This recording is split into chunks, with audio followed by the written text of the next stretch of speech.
തന്റെ വായനയിലൂടെയും ചിന്തയിലൂടെയും ലഭിച്ച ഭാവിയെക്കുറിച്ചുള്ള ഭാവനകൾ പങ്കുവയ്ക്കുകയായിരുന്നു പ്രതിപക്ഷ നേതാവ്.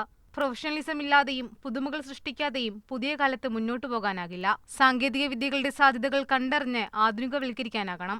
അപ്പോഴാണ് ഭാവി സാധ്യതകൾക്ക് മാറ്റുകൂടുക.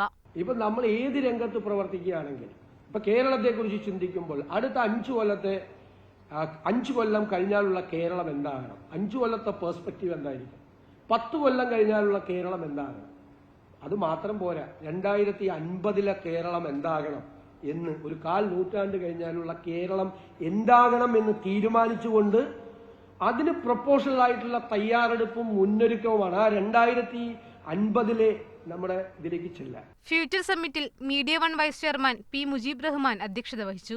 CEO Roshan Kakkat, editor Pramod Raman, Middle East operation director Muhammad Saleem എന്നിവർ സംസാരിച്ചു.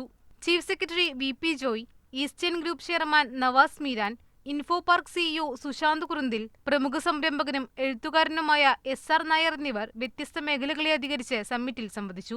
GCC രാജ്യങ്ങളിൽ വ്യാപാര വ്യവസായ രംഗങ്ങളിൽ വിജയഗാഥ രചിച്ച പ്രതിഭകളെ പരിപാടിയിൽ ആദരിച്ചു. ലോകത്തിന്റെ വിവിധ ഭാഗങ്ങളിൽ ഇത്തരം പരിപാടികൾക്ക് മീഡിയ വൺ നേതൃത്വം നൽകും. Media one, Kochi.